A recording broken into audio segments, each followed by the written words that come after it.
So I go to visit the website of a car dealership, and I use a screen reader, which is a piece of assistive technology that reads aloud the contents of a screen. The website loads just fine, but this is what I hear. Web content, banner, link image, logo underscore Ford, link image, link underscore VT underscore K underscore R03, link image, logo underscore Honda, link image, logo underscore car, visited, link image, logo underscore header underscore 2JPG, link, models equals oval, link image, Jeep logo PNG, link, models equals oval, link, models equals Volvo. That's the navigation of a web page. Now, even if you're a person who uses a screen reader a lot, that is not a very good experience. It's mostly, if you could tell, reading image file names. So maybe you can see a page, but you can't hear it. So you go to play a video like this, and can you tell what's going on in the video? No, you really can't. It's pretty much impossible to understand. So now you're reading a page, you have some fairly clear navigation going on, and you want to contact the people who make the site. So you go to click on that contact link. But the hit area is so tiny, it's really hard to actually precisely click that link, because it's only the text itself. And if you've got most difficulties, if you struggle to use a mouse to click precisely, or if you struggle to use a touch screen to tap precisely, that's going to be really hard to use. Maybe you get to a contact page and you're presented with a form. And it's a fairly simple form, but maybe you've not filled out loads of forms on the web. And alongside every form field, there's this tiny little symbol in red. I mean, do you know what that means? Some kind of mysterious, like, rune or magical thing? So first we couldn't see the page, and then we couldn't hear it, and then we couldn't interact with it, and then we couldn't understand it. These are all ways in which a site can be difficult for people to use. And accessibility is making technology available to everyone, regardless of their needs. Because as the people building technology, we're building the new everyday things. We're building the things that people use to get information. We're building the things that people use to communicate with each other, that people use to shop and to do all kinds of things in their lives. But the problem we have is that our industry is not particularly diverse. It lacks a diverse range of races, of genders, of ages, of different backgrounds, different financial statuses, different educational experience and abilities, which means we're pretty bad at inclusion. And when I'm talking about inclusivity in technology, I'm talking about how we better include the people who aren't usually centered as users in tech. Because we don't all have the same needs. And when we build technology, we generally are very good at building it to suit our own needs, to scratch our own itch, to eat our own dog food. It's the kind of thing we do. And so whatever our needs are, that is generally reflected in the technology we build, forgetting that people who are different from us have different requirements from us, or even requirements that completely conflict with our own. So to create more useful and usable products, we need to understand and care about those differing needs. I mean, one of the ways we can do that is by having more diverse teams. Because if we spend meaningful time with people who have different experiences from our own, that will help us develop a greater understanding of other people's needs. And that's why we really benefit from diverse teams. We make better tech when we have diverse teams. And the greater capacity a team has for understanding their audience, the more likely they are to solve that audience's problems in a useful way. So at this point, it's probably good to look at what might be the difference between inclusive design and accessible design. So I have an example here of a shop. So you have a shop, but it's been built raised slightly from the road. And so you decide, oh, I'll put a step in so people can get into the front of my shop. But then you realize, oh no, people with wheelchairs, people with pushchairs can't access my shop. So you stick a ramp, bolt it on the side. It's pretty ugly. It only gives access to the back of the shop. It's not really the same access, but they have access. So this is accessibility. Inclusive design would be, from the very beginning, creating equal access to the front of your shop with steps and a ramp, and railings so that people can easily get up and down your steps and your ramp, and sides so people don't fall off the sides of your ramp, and lines on the steps so people can easily distinguish where the steps end if they have difficulty perceiving them. I'm not going to get a trophy for beautiful shop design, not really my specialism, but you get the idea. Which means you can have accessibility without inclusivity, but it's short-term and it's kind of superficial. We need inclusivity to make better technology. We need to build meaningful products that serve people's needs and value their time. But as designers, we have to be very careful in assuming that we know what's best for other people. It's something that we do a lot.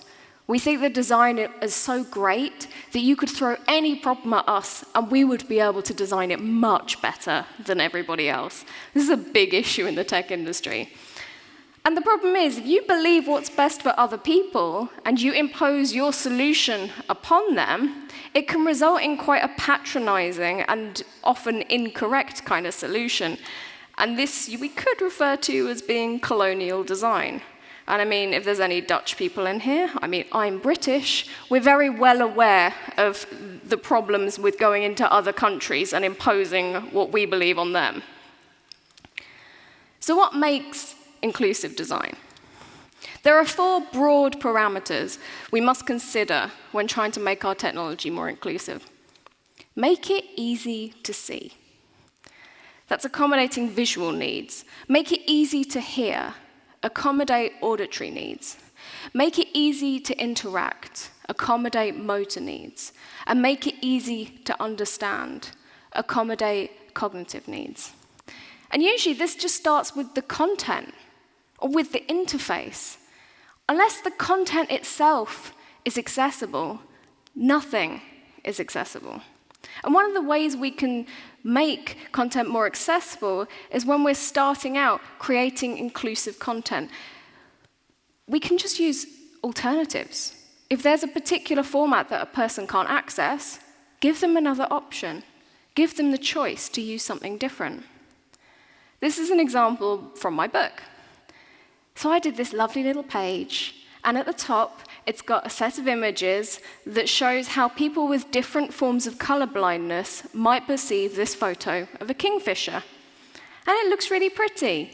However, I completely failed to acknowledge that when people read ebooks, they often read them in grayscale. And when you look at this set of images in grayscale, they look exactly the same. And do I have any text there explaining what the differences are in the images? I mean, I explain what the images are, but I don't say what you see there. So I really failed on making that accessible myself.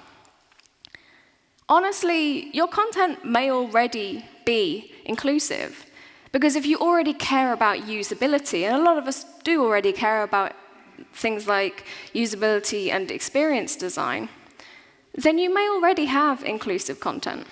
Here, there's some starting points that I've got, in case that you don't feel you do. Use plain language. Like, plain language benefits everybody, from people who are dyslexic, from people who are not necessarily have the shared native language as you do. This is an example from the gov.uk site. They're really great at using plain language. It makes a page really easy to skim, to find the information that you need if it's plain language. They don't use jargon or complex metaphors. I think particularly if you're a person who's working with new technology and cool new stuff, it can be very easy to get caught up in using these cool jargon terms. And honestly, it's not easy for people to understand, particularly people who are completely new to the area. And if you want to welcome more people into your community, you want to make it easy to understand. One of the simplest ways to meet a huge range of accessibility needs is to provide a text alternative to images, videos, and audio. And a really good place to start this is with inclusive social media. So you could make your tweets more accessible for a start. So if you go to the settings on Twitter, you can select in the accessibility settings to turn on image descriptions. And then this allows you to provide a description for that image for the people who can't see it. And so it gives you a little label button on there, and you can just fill it in and enter your description. Mastodon, which is a friendly Twitter alternative, actually has this included by default. You don't have to turn an option on, which I think is a great way of promoting accessibility for people creating content. We need to be able to write meaningful alternative text too. Just because not everyone's going to see it, it doesn't mean that we should ignore it, particularly because text is really good for search engines. And it's a really great way for search engines to be able to understand and recommend your content. So if all you could see is text saying, "This is a photo of my dog," I mean, you don't really understand what's special about that image. Why has she bothered sharing it? What's up with that?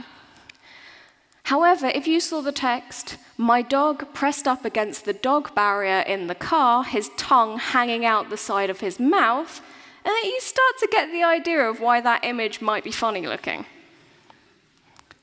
Transcripts are great for video and audio content. So they're long-form text representations of video and audio.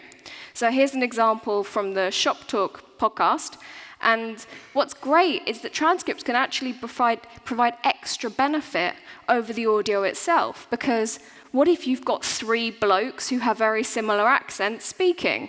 Well, they've got your names on the transcript, so you can actually tell the difference between people and who's speaking. You can even include links to provide reference information, even for marketing and things like that. And again, really good for search engines. Use captions or subtitles for video content. I mean, they can be quite time-consuming to produce, but they're really worthwhile. I mean, on a muted video, which a lot of the time videos will play as muted by default on social media, they can give the viewer an idea of what they're going to hear inside of that video too. So I'm hoping that I'm convincing you that good accessibility is good usability.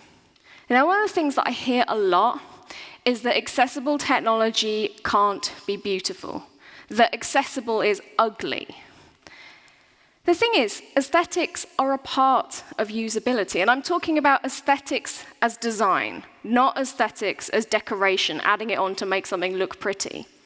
Because we've got to remember, in technology, we're very rarely making art. We don't need to make things quirky for the sake of being quirky. What's your definition of beauty? Is it supposed to be a work of art, or does the beauty come from the simplicity, the thoughtful decisions that help people use our interfaces and understand what they're supposed to be doing with them? So let's look at a few little aesthetic principles from the perspective of creating accessible and inclusive interfaces. Because the thing is, if we are being careful in our aesthetic decisions, we can really benefit people who have cognitive differences from our own. We can really help people understand if they don't have the shared visual language with us, if they don't know the conventions, we can use aesthetics to help people in that way. So we need interfaces where you can understand what is the purpose, what can I do with it, how do I use it, and what happens when I use it. And one of the ways we do this is with affordances, those little cues in our interfaces that help you understand how something's supposed to be used. And so here's an example of a load of things we might be able to press on a page. how do we know which ones of these items we can interact with? What do we expect to happen when we press these different things? And the interfaces we create shouldn't be surprising. This makes interfaces really difficult for people to use if they've got cognitive difficulties, or even just think differently from you. Conventions in design are there for a reason. They're easy to understand, and so they're easy to use. There's a familiarity between different types of technology. It's unlikely you're going to be the one person who invents that next big convention. So I think it's safe to say we stick with those that already exist. Like navigation along the top of a web page. You don't need to reinvent navigation. You don't need to be different for the sake of being different. We need to design things to suit our audience's needs and leave our egos and our desire to show off behind us. But also, we don't do things just because everybody else does them. You've got to use a bit of that not-so-common sense. Relationships, they're the key way in which we understand context in aesthetics. So if we go back to this example, how we know we compress one of those items is often in relation to how it compares with another item, the difference in its appearance, the similarities and the contrasts. And font sizes. Font sizes are everything. Designers are so tempted to make everything look small and tiny, and the thing is, if it's too small, nobody can use it. It's there to be used. Color is incredibly valuable as a tool, but it should only be used in a supporting role. As you saw in my example from my book earlier, we shouldn't use color as a sole means to convey information. So you might think it's valuable to make the text in your form red when there's an error. However, if you take away the color from that, if someone can't see it, can't perceive the color, it's very hard to distinguish between it. But there are things we can use alongside color to make things easier to use. So if you look at this, you probably understand, oh, that's probably a typo or a grammatical error, because that's what we've come to understand the convention of a dashed line underneath text.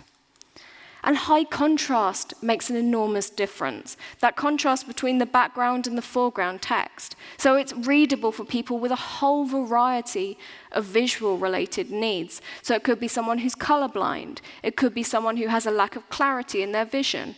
It could be someone who's long-sighted or short-sighted. Everyone benefits. And it also has an impact depending on the environment that you're in. So in a beautiful big screen like this, the text can be quite clear. But if you're looking at that on a mobile phone out in the pouring rain outside, it's going to be much harder to read. A really good tip that I got from Jerry Cody, who's a fantastic illustrator and designer, is to test your designs in grayscale. So here's an example from a site that Jerry designed with the team from Simply Accessible. It's equally beautiful in color as it is in grayscale because of the contrast in the design. And much like with color, don't rely on icons to convey meaning. I mean, you might know what it means, but you can't expect everyone else to share the understanding of what that means. Like this ridiculous hamburger menu issue. Yeah, I know what 3 horizontal lines mean, but really, is it that difficult to add a label explaining it? I think these are quite simple principles that show that you do still have room for a lot of creativity in accessible and inclusive interfaces. This is the site of Tatiana Mack. It is a gorgeous site, full of contrast, full of color, full of life, but also carefully designed with accessibility in mind. We've got to the point, we've come to an era where we can distinguish ourselves on caring about other people, caring with our products and our services. And it can be quite intimidating thinking about the amount of responsibility we have for what we put out into the world. Most of us join the industry because of things like new shiny technologies to play with, the democratization of information, the fact that you can have such a massive reach with internet technologies. And you might be thinking, I didn't necessarily sign up for this. But we are the people who build the new everyday things. And that is why we need ethics. And at Indie, we made the Ethical Design Manifesto to just give us a rough framework to think about how we build technology and how we build the things that people use every day. So if we think about the products we build as an apple, and at its core, we need it to do the things that respect human rights.